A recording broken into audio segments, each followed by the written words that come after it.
Hi friends, welcome to my YouTube channel Orissa అత్త తెలంగాణ కోడలు. ఈరోజు నేను నూడిల్స్ చేస్తున్నాను. ఇంట్లో నూడిల్స్ను ఒక 10 నిమిషాల వరకు ఉడికించుకుందాం. కొంచెం ఆయిల్ వేసుకొని వాటిని కొంచెం జల్లెడలో ఇలా చేసుకుంటే చాలా బాగుంటుంది. అవి అతకకుండా ఉంటాయి.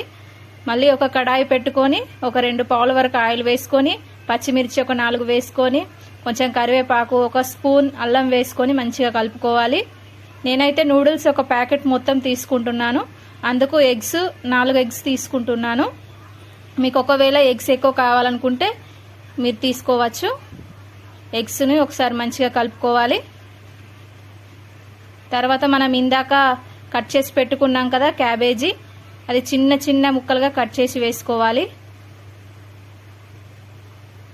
ఇంతకుముందు మనం ఆయిల్ వేసి కలుపుకున్నాం కదా, ఆ నూడిల్స్ని వేసుకుంటున్నా.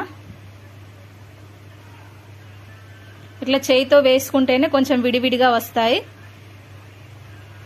ఒకసారి మంచిగా కలుపుకుంటున్నా. ఒక స్పూన్ కారం వేసుకున్నాను, ఒక స్పూన్ సాస్ వేసుకుంటున్నాను, వెనిగర్ ఒక స్పూన్, తర్వాత నూడిల్స్ మసాలా వేసుకుంటున్నాను ఒక ప్యాకెట్ మొత్తం, కొంచెం సూర్య మసాలా వేసుకుంటే బాగుంటుంది. ఫ్రెండ్స్, నా వీడియో మీకు నచ్చినట్లయితే లైక్ చేయండి మరియు సబ్స్క్రైబ్ చేయండి. అందరికీ షేర్ చేయండి.